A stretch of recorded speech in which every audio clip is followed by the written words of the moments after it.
In a dark core of mud from mainland Greece and the Aegean, researchers have found traces of lead pollution dating back about 200 years, older than the Parthenon, older than Homer, older than the Greece most people imagine. Long before marble temples, people here were already changing the land beneath their feet. So how did this fractured, rocky world become the civilization whose aftershocks still shape politics, science, art, and war? Ancient Greece was never one country in the modern sense. After the collapse of Mycenaean palace culture and the so-called Greek Dark Ages, communities re-emerged by the 8th century BCE as independent polis, or city-states. Mountains, islands, and narrow valleys helped keep them separate, but the sea connected them just enough to compete, trade, and copy one another. The paradox is this: division did not stop Greece's rise, it powered it. But at a cost, still hidden in the next layer of the story.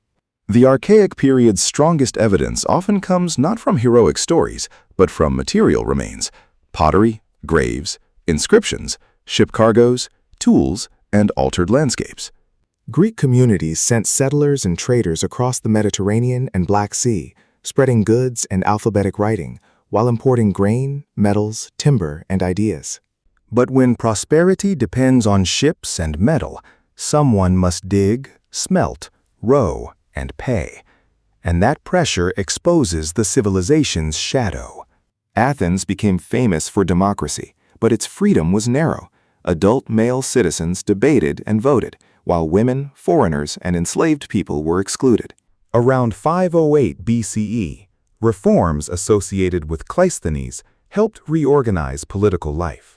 And citizens could gather in assemblies, courts, and councils to make decisions face to face.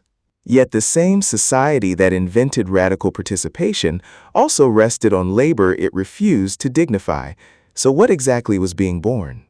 The answer was not one Greek model, but many. Athens prized argument, courts, theater, and naval power. Sparta built a militarized society around discipline, land control, and hoplite training.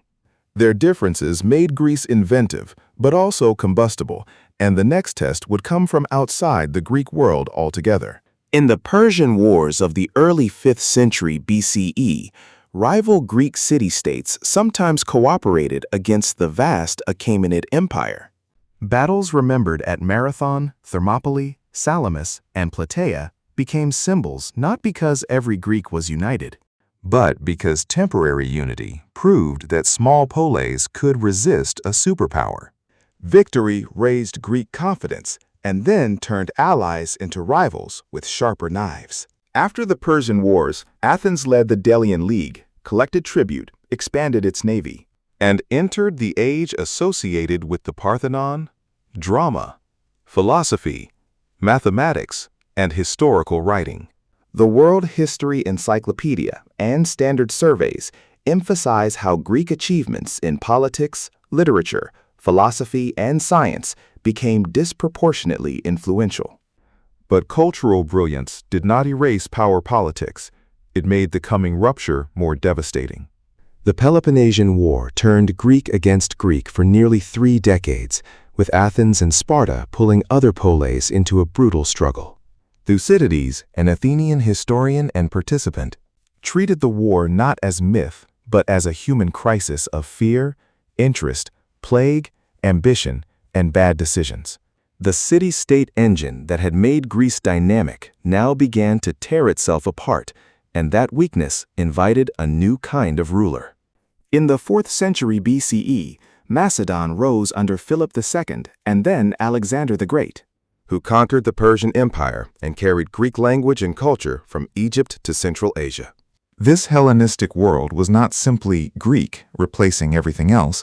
It was a fusion of Greek, Egyptian, Persian, Near Eastern, and local traditions in new cities, libraries, armies, and markets. Greece had lost the old independence of the polis, but its influence suddenly became too large for any polis to contain.